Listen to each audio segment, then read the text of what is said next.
Chers internautes, bonjour. Je suis Nathalie Portois, je suis sophrologue caïcédienne à Volpénil et aujourd'hui je vous présente ma partenaire et amie Nicole Danez, maître Reiki. Bonjour Nicole, peux-tu te présenter s'il te plaît? Bonjour Nathalie, bonjour à tous. Eh bien oui, je suis maître Reiki. Pour le moment, je suis à Saint-Mammès, mais je recherche une salle un petit peu plus près parce que Saint-Mammès est à peu près une demi-heure de Volpénil, donc j'aimerais bien être un petit peu plus près. Voilà. Sinon, j'emmène également les gens, enfin un petit groupe de personnes, environ maximum 8 personnes en forêt de Fontainebleau, afin de leur présenter la forêt tout autrement. C'est en fait un bain de forêt, ce qu'on appelle un bain de forêt, et pour se ressourcer, pour retrouver son équilibre physique, émotionnel et mental. C'est en fait une sortie bien-être. Voilà. Très bien. Et d'ailleurs, une vidéo sera exclusivement consacrée à cette pratique. Tout à fait. Et aujourd'hui, notre vidéo est consacrée au Reiki, cette discipline énergétique. Est-ce que tu peux nous expliquer ce qu'est le Reiki, Nicole? Alors oui, le Reiki donc est d'origine japonaise. Donc le mot Reiki, Re veut dire universel, Ki veut dire énergie. En fait, on utilise l'énergie universelle, c'est-à-dire l'énergie qui nous entoure, comme les arts martiaux, en fait, le Qigong ou le Tai Chi. On utilise cette énergie, on la stocke en nous pour la redistribuer.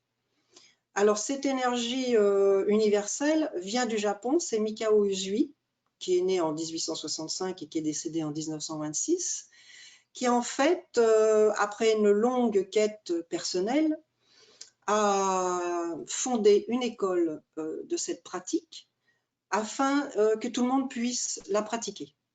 Alors, il a initié beaucoup de maîtres Reiki, bien sûr. Ces maîtres Reiki sont venus de pays différents. C'est propagé en Europe et c'est venu en France que dans les années 1980. Voilà, pour le Reiki de Mikao Usui. Et à quoi sert le Reiki? Alors, pourquoi le Reiki? Eh bien, avant tout pour s'occuper de soi, renforcer son immunité, se faire des soins à soi-même, être en meilleure santé. Alors, nous pouvons donner des soins à autrui, à nos amis, à notre famille, à d'autres personnes, aux animaux, à nos plantes. On peut également dynamiser les minéraux. On peut également dynamiser les médicaments afin que les effets secondaires soient diminués. Qu'est-ce que l'on peut faire encore? L'alimentation aussi, parce que l'alimentation n'est pas toujours ce que l'on veut. Donc, en envoyant du Reiki, en envoyant de l'énergie, parce que c'est de l'énergie, donc on minimise l'effet de certains aliments. Alors, c'est pas seulement pour donner des soins, le Reiki aussi. On peut aussi donner des soins en ayant un autre métier.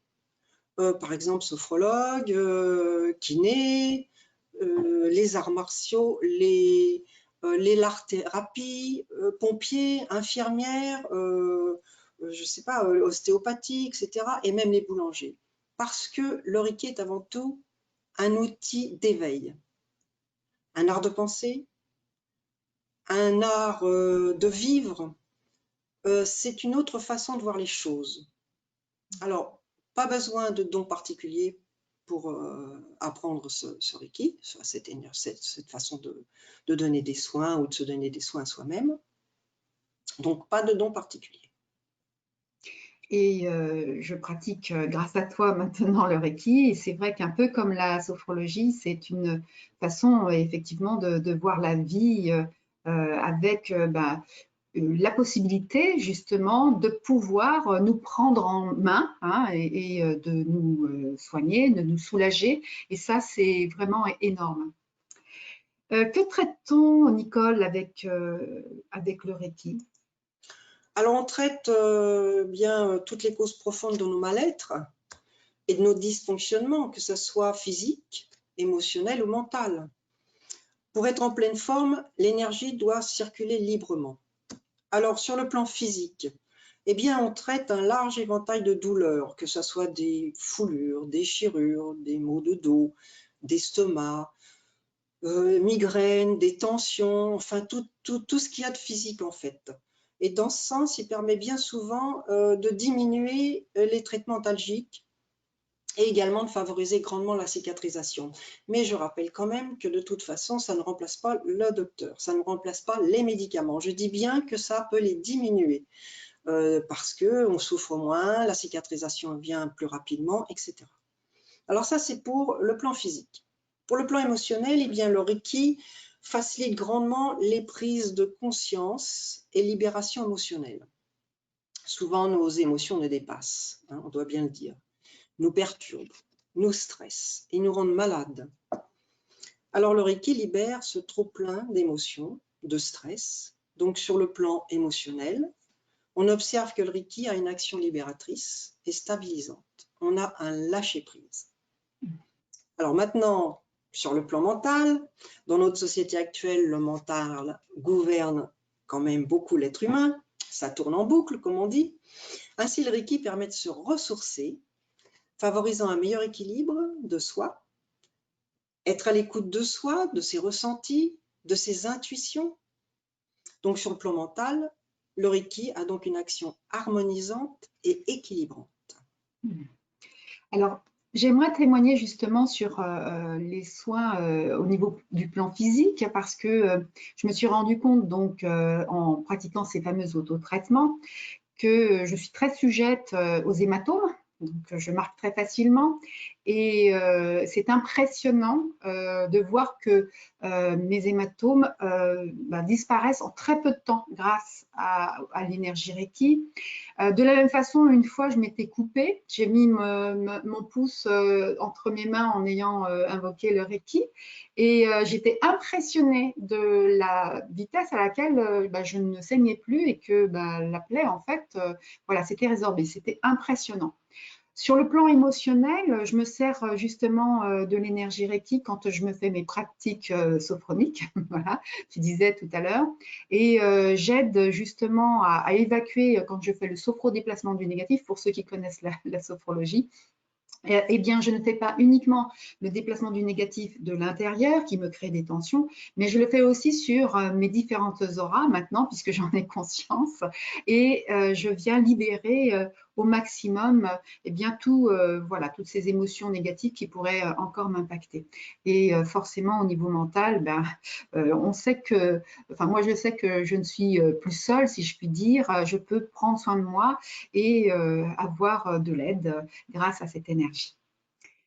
Nicole, en résumé, qu'apporte le Reiki? Alors, comme on voit, il y a quand même une belle liste. En résumé, ça apporte la santé, une meilleure santé en tous les cas, un bien-être général, une paix intérieure, puisque le Reiki aussi, on apprend aussi la méditation, on apprend aussi à être présent. L'épanouissement personnel, tout à l'heure j'ai dit que c'était un outil d'éveil, une façon de voir les choses autrement, comme on dit plutôt le verre à demi plein qu'à demi vide. En complément de tout traitement médical dont il augmente l'efficacité, donc je rappelle bien, en complément de tout traitement médical. Je répète bien que ça ne remplace pas les médicaments. Il réduit le stress, favorise la détente, bien sûr soulage les douleurs, comme on a vu tout à l'heure, mais pas seulement, on continue, donc cette petite liste, stimule le processus d'auto-guérison, parce que justement, c'est très très bien de pouvoir se donner des soins. Récupération après un traumatisme, donc on récupère plus vite grâce au Reiki, libère les blocages émotionnels, renforce le système immunitaire et accélère tout travail spirituel et évolution personnelle. Tout à fait. Et comment se transmet l'énergie, cette énergie Reiki? Alors, comme je disais tout à l'heure, on capte cette énergie qui est autour de nous, hein, comme les arts martiaux, le Qigong, pour faire évidemment les mouvements. Donc, on capte cette énergie qui vient du ciel et de la terre, on la stocke en nous et on la redistribue avec nos mains sur le corps ou au-dessus du corps. La personne reste habillée, elle est allongée et on passe nos mains au-dessus de son corps au fur et à mesure pour refluidifier cette énergie. Alors, bien sûr, c'est bien d'aller se faire des soins, et il en faut, puisque on a tous un petit quelque chose qui ne va pas, etc. Mais le mieux, en fait, c'est de se faire initier, parce que là, on est totalement indépendante. Donc, je conseille plutôt d'apprendre, plutôt que d'aller faire souvent des soins. Voilà. C'est un peu comme la sophrologie, on rend les personnes autonomes et responsables de leur bien-être. Et justement, je suppose qu'il y a plusieurs niveaux voilà, pour les initiations. Tout à fait. Tout à fait. Donc, il y a 4 niveaux. Donc, on appelle ça aussi des degrés. Donc, le premier degré, c'est apprendre à canaliser l'énergie et à la redonner. Donc, c'est surtout apprendre à prendre soin de nous, parce que ça, c'est très important de prendre soin de nous. Avant de prendre les soins des autres, il vaut mieux se prendre soin de nous. Ce n'est pas égoïste. Hein. Plus on va être en meilleure santé et avoir une lumière intérieure, plus on pourra justement s'occuper des autres. Donc, on apprend à se faire des autotraitements pour prendre soin de nous. On peut aussi, effectivement, faire des soins, c'est ce qu'on apprend aussi au premier degré, à notre famille ou à nos amis ou à nos animaux, à nos plantes. Et puis, l'accent est donné dans ce premier degré sur notre bien-être et préserver notre santé. Alors, le deuxième degré, eh bien, on approfondit ce que l'on a appris au premier degré et ensuite, on apprend à faire le traitement à distance. C'est pas mal le traitement à distance aussi pour les animaux. Bon, actuellement, moi, je fais beaucoup de soins. Maintenant, je ne fais plus de soins pour les gens. Je me consacre uniquement à l'enseignement. Mais je fais encore beaucoup de soins aux animaux. Et le traitement à distance est idéal pour cela. Même pour les gens, d'ailleurs, parce que géographiquement, on est quelquefois loin.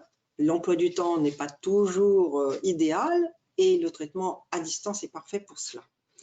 Et en plus, dans les circonstances dans lesquelles nous vivons, avec le confinement, c'est d'autant plus profitable.